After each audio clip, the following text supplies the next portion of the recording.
Trujillo Law Group. Foreclosure Defense, bancarrota, renegociación de deudas, inmigración. Reducimos los intereses, pagos mensuales, recuperamos su casa y posible reducción del principal. Le asignamos un negociador personal, enfrentamos legal y financieramente los bancos y siempre le hablamos con la verdad. Consulta gratuita 1-800-470-4119. Bienvenidos a Sábado Gigante. Sure, that's not the right channel.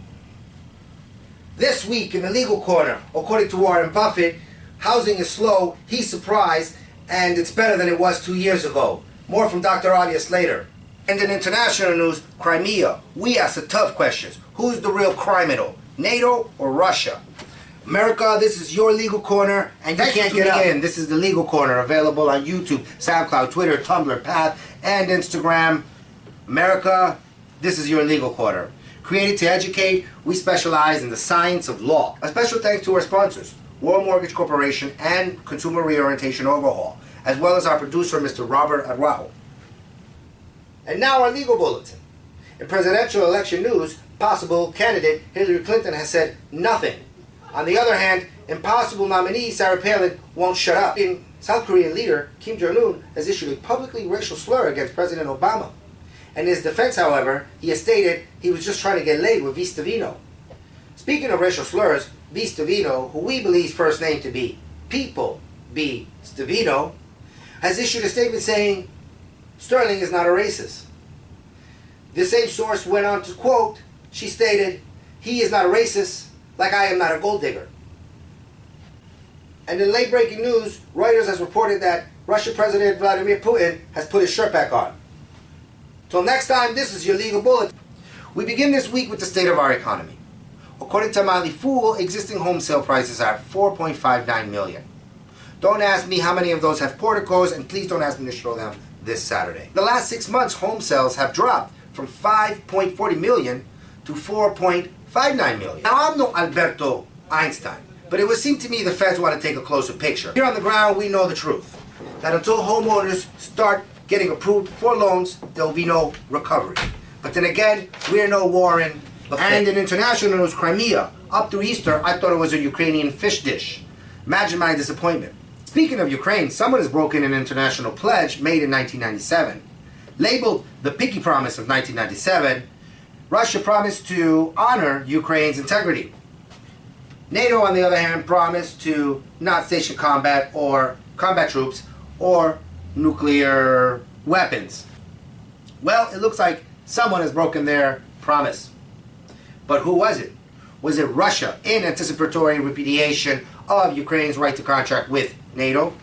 Or was it NATO circumventing Russia's jealous ex-boyfriend clause? Now you know, so you deserve. If it's not in the agreement, it's niet. The decline in economic conditions has led a lot of households to take a drastic action. From debt consolidation to debt settlement and bankruptcy, the answer is not always clear. This is the dilemma currently faced by approximately 60 million Americans in the credit system. And on this episode of the Legal Corner, we will address how to better decide between bankruptcy and debt settlement. To better understand the resolutions at hand, it's best to understand the fundamentals of both of those resolutions. In Chapter 7, a petitioner is able to discharge any unsecured debt. Chapter 7 allows the debtor to discharge all unsecured debt. It also allows them for a fresh start. It, however, has serious ramifications on the credit report and flags the credit report for bankruptcy. The risks involved are limited to one's assets. Though there are exemptions, one should sit down with an attorney to best determine what the exemptions are. That settlement factors in a monthly savings plan for the debtor, as well as how long it would take them to pay off particular debts. Now, all creditors are not created equal, and some will negotiate more favorably than others. And one should first determine a probable and feasible settlement rate. Debts like Discover Card and Macy's do not negotiate in a manner favorable to debtors. Cards like FIA may. Debts over 75% are through litigation and or some sort of form of post-judgment and can be up to 95%. Debts over 75%, debts such as that, should not be considered as regular debt for collection purposes and admitted into debt settlement programs. To assist our readers better in determining whether to choose debt settlement or bankruptcy, we have published a formula. S times T must be greater than 60% of D. Debt. D is debt. Debt is the total amount owed to all the creditors that have been listed to enter the program. D. S is savings. Residual savings is the amount the debtor can put aside every month towards the savings program. S. 60% represents the acceptable average rate of return for all the debts. Again, there are debts over 75, but those should be considered post-litigation. Again, 60% represents the acceptable average rate for all debts. T is time. 5 years described in months, 60 months. This example is a debt of $30,000. A debt of $30,000, 60%, would be a threshold amount of $18,000. An individual who has the residual income of $350 a month would only have accumulated $21,000 within the 60-month time period. That amount being over the $18,000 would allow for that individual to enter a debt settlement program. Feasible and practical. And an individual who only has the residual income of $210 a month over the 60 months would not accumulate enough to pass the threshold. Thereby, that individual would be better off filing a bankruptcy. Taking the same formula and adding another $10,000 on top, we have the same residual income that we use in the first formula. In this scenario, we have 60% of $40,000, $24,000. We have an individual who before qualified for debt settlement. Now this individual still has the same $350 residual income. Times the 60 months allocates that individual to have $21,000, $3,000 under the $24,000 threshold income. This individual who before in our formula was a good candidate for debt settlement no longer is. This individual should consider bankruptcy. An individual who, similarly, the individual who had $500 residual income per month remains in the same position. This is the only individual from the same formulas.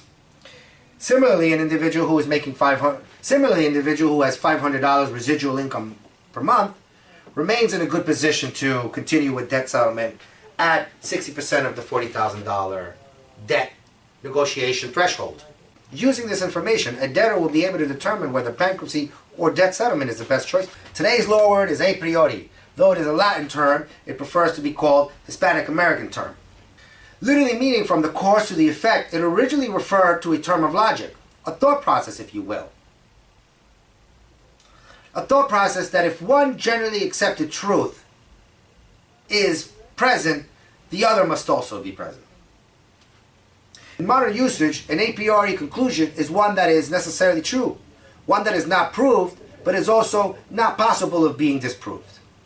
Nowadays, to accuse one's adversary of an a priori conclusion is to accuse them of failing to support a judgment through evidence.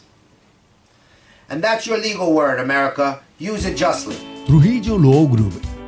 Foreclosure Defense. Bancarrota. Renegociación de deudas. Inmigración. Reducimos los intereses, pagos mensuales, recuperamos su casa y posible reducción del principal. Le asignamos un negociador personal. Enfrentamos legal y financieramente a los bancos y siempre le hablamos con la verdad. Consulta gratuita 1-800-470-4119.